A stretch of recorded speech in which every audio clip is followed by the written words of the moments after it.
Welcome to video 31 and a warm welcome to all of my new subscribers, with a big thank you to Stephen from Evenholme who's pointed people in my direction. One of my subscribers has asked for an uncut and unedited video of the whole layout with trains running round it, and another person has asked to see parts that we don't normally see. So here you have the full story. I cannot control the camera and the trains at the same time, so there are 6 trains running round the layout which will keep reappearing from time to time. We start at Guideford Station, and this section is the original part of the layout built on a door. This is where I started 48 years ago. Originally this part of the layout lived downstairs in the small bedroom. The Class 60, just passing the brewery in the background, is travelling on the eastern main line. Now the layout here is 2 foot wide. The original layout had a return loop under Redrick Fell, but once I developed the railway, the eastern main line was then extended into the next section. There are 3 mainline tunnels under Redrick Fell, and then as we move further left we come to Redrick Ordnance Depot. Here all of the buildings are scratch built, and the eastern main line is in the middle with the northern and general main line in the foreground. The layout here is 2 foot 9 inches wide. As we move to the raised section at the back of this part of the layout, we find Morrington Station, and both of the main lines that we have seen so far pass through this station. Then Morrington Yard, which is managed at the moment by Network Rail. We turn further to the left, and we've now gone round 3 sides of a square. And here we have Ashpeth Town, and you'll see that the railway lines actually dissect the town into 2 main areas. The layout here is 3 foot 4 inches wide, and I hope you're keeping up with all of this information. Then we have Ashpeth Station, the second largest station on the layout. The eastern main line is going through the centre, and the train in the foreground is travelling along the northern and general main line.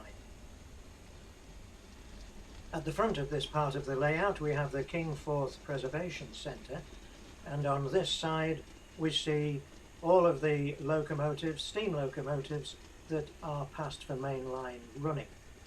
And then further to the left we have the section for the diesel locomotives that again have been passed for the main line.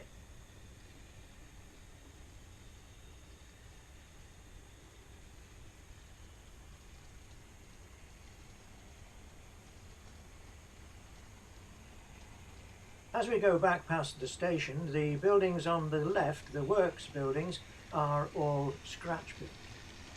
The eastern main line is restricted to this part of the loft, and it loops back under Oak Hill. So we'll soon be saying goodbye to the DRS Class 37 and the Schenker Liveried 60. The locos in the background are also travelling on the northern and general main line, which is the line that now goes on through into the other part of the loft. There are 4 mainline tunnels here under Oak Hill, so large sections of the scenery have to be able to be removed in case there's a problem in any of the tunnels underneath. To make it a little bit more confusing, the northern and general main line follows the pattern of a figure of 8 under this hill. So if a train enters a tunnel at the front of the layout, it emerges on the other side at the back of the layout. I had to make a break in the filming at this point because there's a large step to be negotiated and I didn't want to go head over heels. So, but fear not, you haven't missed anything.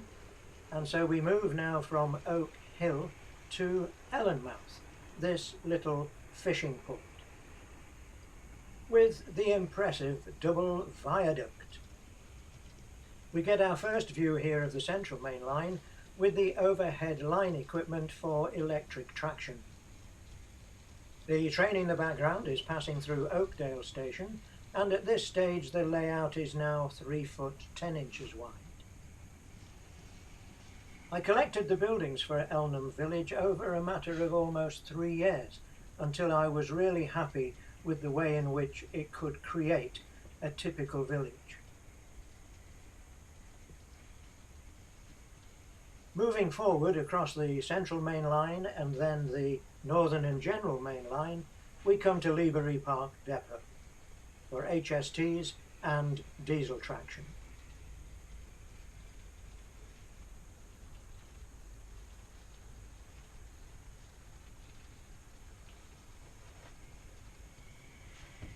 Then to our left we have Leefield Central Station, the largest station on the layout. Just to give some information to our new subscribers, the layout is DC analog control and all of the points are Insulfrog points to avoid me having to have a myriad of isolation switches. This means that all platforms and sidings get their power from the associated main line. Wansbeck Marshalling Yard is at the back, and beyond that is the Northern and General Main Line. The yard is in 2 sections, one on either side of the Central Main Line. Don't worry, there isn't going to be a test at the end of all this.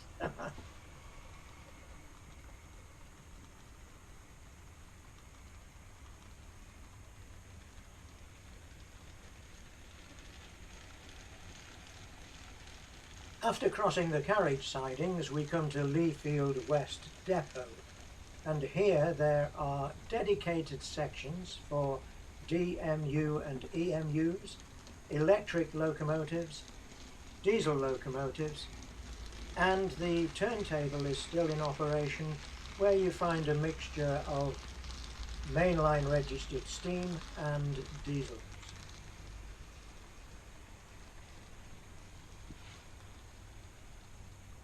The layout in this area is 4 foot 6 inches wide.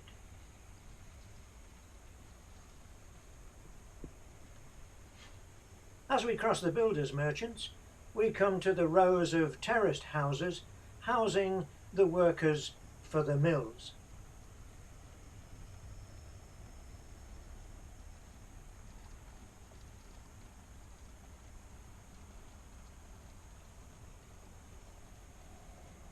Having now travelled down to the far end of the loft, the layout turns left and we come to the sidings of Gedvale Colliery. The Central Main Line and the Northern and General Main Line work in parallel round this section of the layout.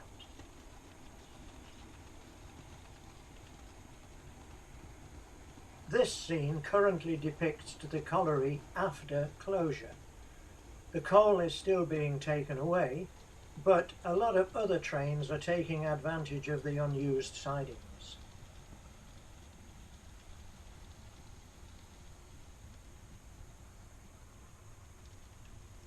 The layout bears left again, and we come to Gedvale Cement Works.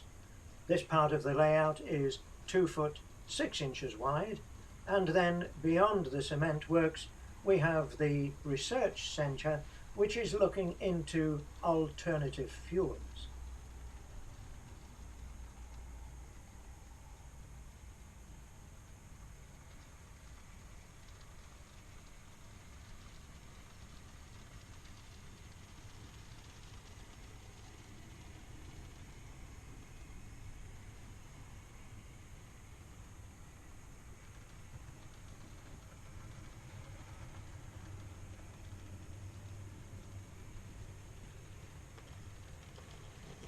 Right at the back of this part of the layout, there are 8 very long sidings that run right down behind the display cabinets.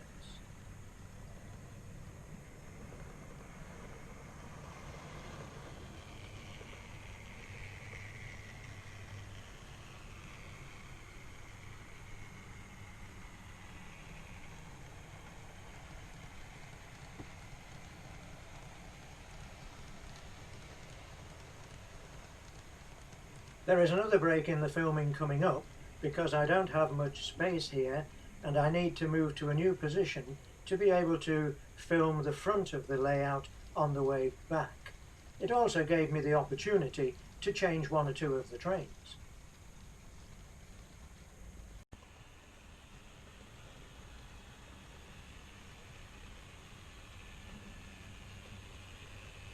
Unfortunately, the use of a wide-angle lens does distort the shape of some of the corners on the layout.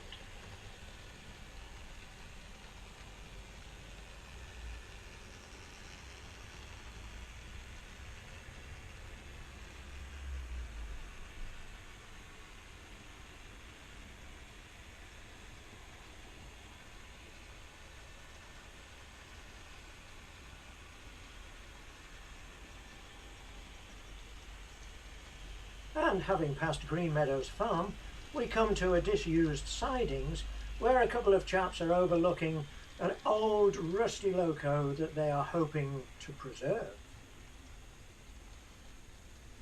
These sidings near the depot are usually occupied by Network Rail, but I see the EWS management train is lurking in the background.